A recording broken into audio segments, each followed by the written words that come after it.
Hey everyone, I am TH Pine and welcome back to Infinifactory. We're looking at Munitions refill type 6 again, and this time we're doing the minimum cycle solution. It's 55 cycles. It's the quickest solution for basic blocks. Right now it's the quickest solution for or overall, so with advanced blocks as well, but I have a feeling you can go quicker, but nobody did yet. So far this is the quickest solution overall with 55 cycles, and yeah, I could not find a quicker solution than this so far. So let's talk about it a little bit. So this level is about math. You have to get 10 blocks in every one of, or any of the 3 exits.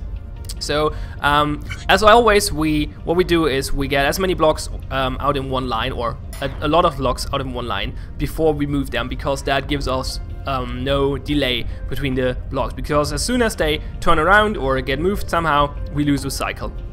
So we want to get them out in a straight line and then move them. So how many do we want?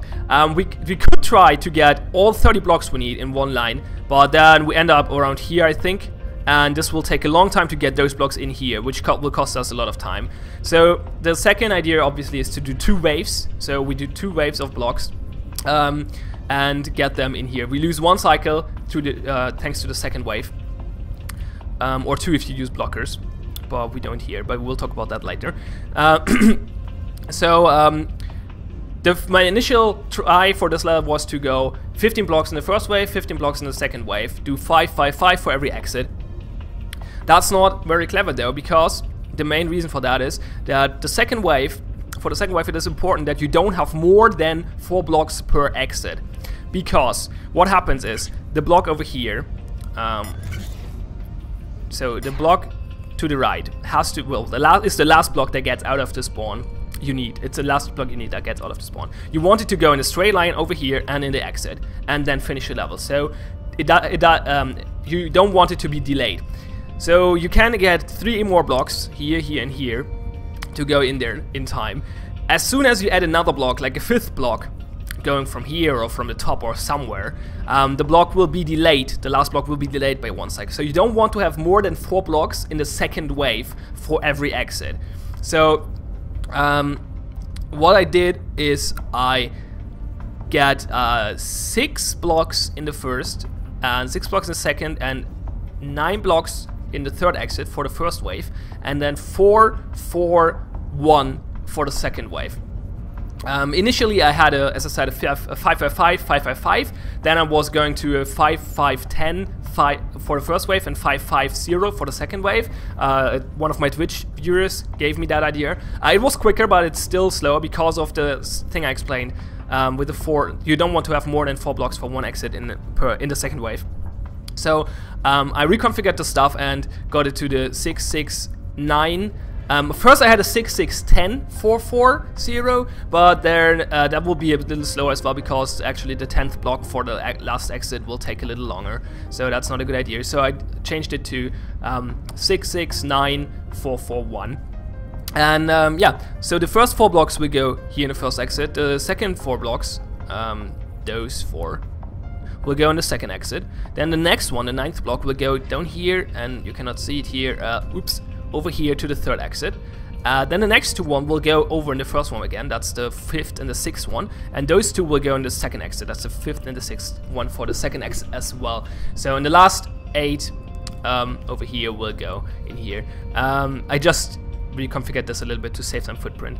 It's not too important. You cannot do more of this though, because it will be slower then. But let's talk about footprint optimization later. Yeah, and for the second wave, you would get 9 blocks. Oops, wrong button, my bad. So for the second wave, you get 9 blocks. The first 4 will go in the first exit, the second 4 will go in the second exit, and the 9th block will go in the third exit. And as you can see, everything comes together quite nicely. And we end up with 55 cycles. There we go. So very nice. Okay, the other trick is to use a moving conveyor belt instead of a pusher line. You could just set up put the conveyor belt line like here, and then put like pushers, oops, here, stuff like that. But that will be 1 cycle slower. Wow, the game just performs terrible with so many conveyor belts. Ugh. Come on. the rewind function is not working properly when you have a big solution for some reason. At least not while recording. I guess it has something to do with memories. But yeah, whatever. So if you do the blocker solution, you will lose 2 cycles for each wave, because the blockers will block the line for 2 cycles, one going the blocker going out and the blocker going in again. So instead we use the moving conveyors, and for that I got inspired by a guy named _WL on Reddit. I will link the post below the video in the description.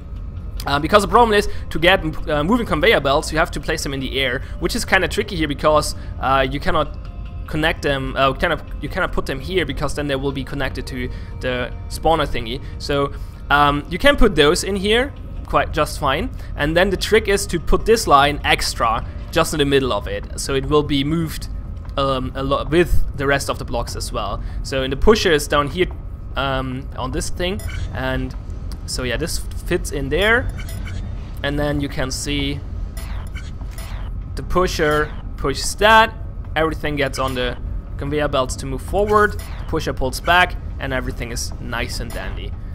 So that's the other trick, and that's how you get to 55 cycles. So let's talk a bit about footprint optimization for that as well, because I got a pretty small footprint for this level as well. Well, small for a 55 cycle solution, I should say. You can go very smaller, obviously, than 299.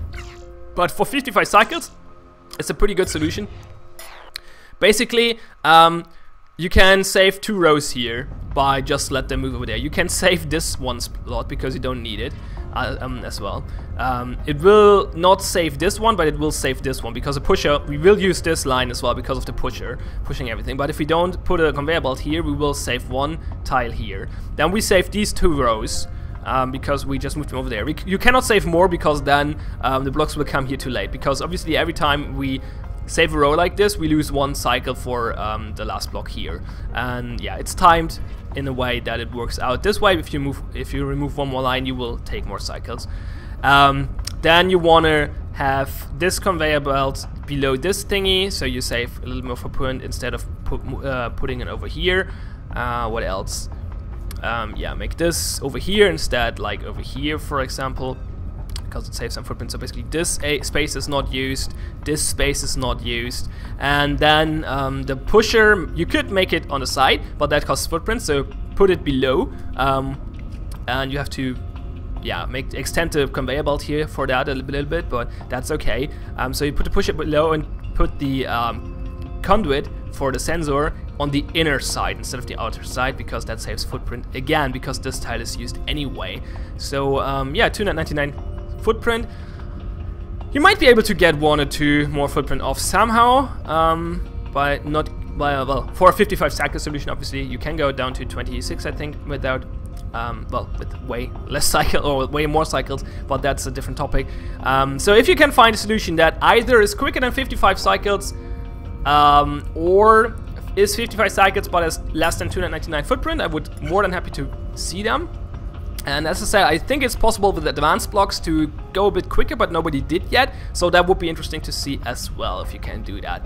So yeah, a little bit more complex level. You can do a lot of math for optimizing those blocks, so it's quite interesting. I like the level a lot. Thanks a lot for watching, have fun, and see you next time.